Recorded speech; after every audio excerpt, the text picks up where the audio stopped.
Number 3 سورۃ آل عمران آیت number 150. تفسیر وللہ، بلکہ اللہ ہی ہے مولاکم، اللہ تمہارا مولا ہے، اللہ تمہارا ولی ہے، اللہ تمہارا دوست ہے۔ مولا کے بہت سے معنی آتے ہیں اور ان میں سے ایک مطلب دوست اور آقا کا بھی ہے کہ اللہ تمہارے آقا ہیں اور حق تعالی شانہ کے پاس ساری ملکیت۔ حضرت علی رضی اللہ عنہ کے اور حضرت اسامہ رضی اللہ عنہ کے درمیان کسی مسئلے پر بحث ہو گئی اور حضرت علی رضی اللہ عنہ نے حضرت اسامہ رضی اللہ عنہ سے کہہ دیا کہ میں تمہارا مولا ہوں، اور مولا جو تھا وہ آقا اور غلام کی نسبت سے بھی استعمال ہوتا تھا۔ تو حضرت زید رضی اللہ عنہ کے ساتھ، اسامہ نہیں ان کے والد تھے، حضرت زید رضی اللہ عنہ ان کے ساتھ ہوا تھا۔ تو زید رضی اللہ عنہ نے کہا کہ میرے مولا اور آقا تو رسول اللہ صلی اللہ علیہ وسلم ہے۔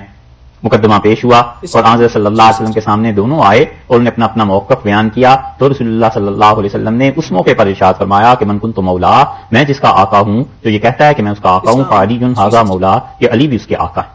اور حضرت علی رضی اللہ عنہ کو مولا علی جو کہتے ہیں یہ اہل سنت والجماعت میں رہا ہے، ایک عرصے تک حضرت علی رضی اللہ عنہ کے نام کے ساتھ یہ لفظ استعمال ہوتا رہا ہے، کتابوں میں لکھتے رہے ہیں، اور وجہ اس کی وہ حدیث ہے جس میں رسول اللہ صلی اللہ علیہ وسلم نے سیدنا علی رضی اللہ عنہ کے متعلق یہ لفظ ارشاد فرمائے تھے۔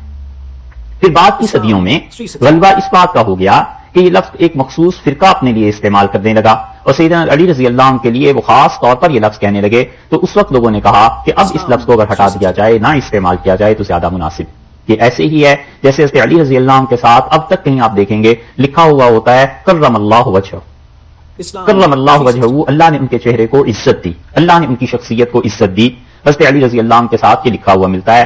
اس کی وجہ یہ تھی کہ معاذ اللہ ان کے زمانے میں خارجی جو تھے وہ حضرت علی رضی اللہ عنہ کے نام کے ساتھ لکھ دیتے تھے سود اللہ وجہہ، ایسا آدمی جس کے چہرے کو خدا نے سیاہ کیا، جس کی ذات کو خدا نے رسوا کیا۔ تو اس کے مقابلے میں اہل سنت نے حضرت علی رضی اللہ عنہ کے لیے کرم اللہ وجہہ سود اللہ کے مقابلے میں لکھنا شروع کیا تاکہ وہ جانیں کہ حضرت علی رضی اللہ عنہ کس مقام کی شخصیت اور آدمی ہیں۔ لیکن آہستہ آہستہ اب تو بہت ہی کم ہو گیا ہے، لیکن بہرحال کہیں نہ کہیں دیکھنے کو مل جاتا ہے۔ تو یہ اصل میں الفاظ جو تھے اس مقابلے میں استعمال کیے گئے۔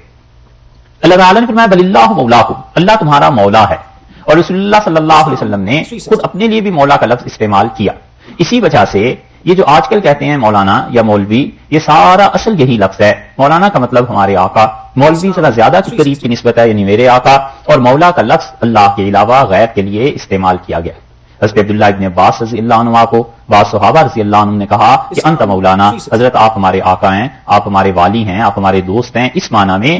تو یہ جو اب آج کل جدید چیزیں اٹھی ہیں کئی، ایک ان میں سے ایک یہ ہے کہ ہمیشہ لفظ اللہ کہو، خدا نہ کہو، کیونکہ خدا فارسی کا لفظ ہے، یہ پتہ نہیں کس کس کے لیے استعمال ہوتا تھا، اس کی اللہ ہو۔ وہی لوگ یہ بھی کہتے ہیں کہ مولانا یا مولوی نہ کہو، یہ کہو گے تو شرک ہو جائے گا۔ اس کی تردید کرنا مقصود ہے ان الفاظ سے کہ یہ لفظ پچھلے زمانوں میں بھی استعمال ہوتا رہا ہے، حتیٰ کہ رسول اللہ صلی اللہ علیہ وسلم کے دور میں بھی یہ لفظ استعمال ہوتا رہا ہے، اس پہ اعتراض کی کوئی بات نہیں۔ اللہ نے فرمایا بل اللہ مولاکم، اللہ تمہارے مولا ہیں۔ اور اسی کے رد کے لیے آپ جب پڑھیں گے ان لوگوں کو، اللہ نہ کرے کہ آپ پڑھیں مگر کبھی کبھی نظر پڑتی ہے نا ان لوگوں پہ، ان کی کتابوں پہ جو اردو میں لکھتے ہیں اور بہت کچھ لکھتے ہیں خاص طور پہ حدیث کے خلاف، وہ اس پوائنٹ کو بہت ریز کرتے ہیں اور وہ کہتے ہیں کہ اللہ نے کہا بل اللہ مولاکم، اللہ تمہارے مولا ہیں۔ تو جب مولا اللہ ہی ہے تو ہم کسی کو مولا نہ کہیں؟ اب بظاہر یہ بات بڑی اچھی محسوس ہوتی ہے، ان کی اس پہ دلائل بہت سے، حدیث کا بھی انکار۔ تو آدمی کا ہوتا یہ ہے کہ جب کسی کی ایک دلیل کسی فرقے کی اچھی لگنے لگے تو پھر اور دلائل بھی وہ آہستہ آہستہ پڑھنے لگ جاتا ہے اس کو۔ تو یہ دیکھیے قرآن نے بھی یہ لفظ اللہ کے علاوہ غیر کے لیے استعمال کیا ہے۔ 28ویں پارے میں سورہ تحریم میں آپ دیکھیے اللہ تعالیٰ نے کیا ارشاد فرمایا۔ 28واں پارہ اور 66 نمبر سورت ہے تحریم، اور چوتھی آیت ہے اس کی۔ 28واں پارہ 28 اور 66 نمبر ہے سورہ کا، اور چوتھی آیت نمبر اس کی ہے 4۔ ان تتوبا الی اللہ، اور اگر تم دونوں توبہ کر لو، معافی مانگ لو۔ رسول اللہ صلی اللہ علیہ وسلم کی 2 بیویاں، یہ ہے وہ آیت جو حضرت عبداللہ ابن عباس رضی اللہ عنہ کہتے تھے کہ میری ہمت نہیں پڑی حضرت عمر رضی اللہ عنہ سے کبھی اس آیت کی تفسیر پوچھنے کی، اور 2 سال میرے دل میں رہا کہ کسی وقت ملے تو پوچھوں۔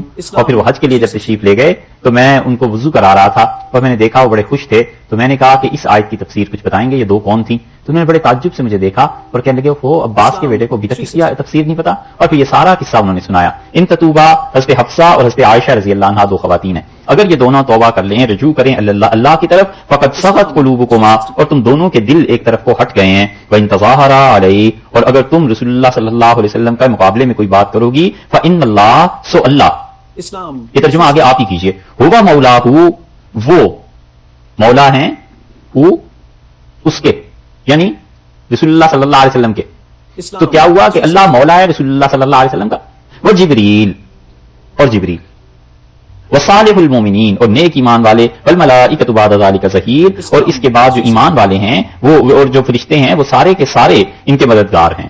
تو اللہ نے اپنے علاوہ جبریل کے لیے بھی اور صالح المومنین کے لیے بھی مولا کا لفظ استعمال فرما دیا نا، کہ اللہ ان کے مولا ہیں، اس کا رفیق ہے رسول اللہ صلی اللہ علیہ وسلم کا، اور جبریل امین ان کے رفیق ہیں، اور جو مومن صالح ہیں ایمان والے یعنی صحابہ رضی اللہ عنہ وہ بھی ان کے رفیق ہیں۔ تو مولا کا لفظ اللہ کے علاوہ دیکھا ہے غیر کے لیے استعمال ہوا ہے، یہی چیز ہے۔ اب چونکہ عام طور پہ ان چیزوں کا پتہ نہیں ہوتا، اس لیے وہ اپنی کتابوں میں بے دریغ لکھتے ہیں کہ جی مولوی کہنا ہی شرک ہے، مولانا کا لفظ کہنا ہی شرک ہے، یہی نہیں کہنا چاہیے۔ اگر یہ مان لیا جائے تو پھر اس کے بعد یہ تو ٹھیک ہے، چلو فرض کر لو ایک لمحے کے لیے الیاذ باللہ شرک ہو گیا، اس پہ تو بات ٹھیک چلی جاتی ہے۔ جب کسی کو کہو کہ اس کا مطلب تو یہ بھی ہوا کہ اس کا نکاح ٹوٹ گیا، تو پھر کہتے ہیں نہیں مطلب یہ نہیں۔ کیوں نہیں مطلب یہ؟ جب آپ شرک کہہ رہے ہیں تو اس شرک کی جتنی امپلیمنٹیشنز ہیں وہ سب لگانی ہے نا۔ کسی آدمی نے شرک کیا تو اس کے اعمال ساقط ہو گئے، سارے ختم ہو گئے، اس کا مطلب ہے حج کیا تھا تو وہ بھی برباد ہو گیا، اب دوبارہ حج بھی کرے گا، یہ ٹھیک ہے جی۔ اچھا، اور جب نکاح پہ آؤ تو وہ بھی ٹوٹ گیا اور بیوی اس کی الگ ہو گئی اس سے، اس پہ چلتے نہیں یہ کیوں گئی، کس وجہ سے؟ جب یہ کہ حکم آپ لگا رہے ہیں کہ یہ آدمی اس کا باپ ہے، تو جب باپ ہوا تو باقی سب چیزیں جائز ہو جائیں، اور وراثت کی تقسیم میں نہیں یہ اس کا باپ نہیں ہے، تو یہ تو بات غلط ہے نا۔ پھر ایک ہی حکم جو لگانا ہے تو سوچنا چاہیے کہ اس ایک جملے کا اثر کہاں کہاں جا کر پڑے گا۔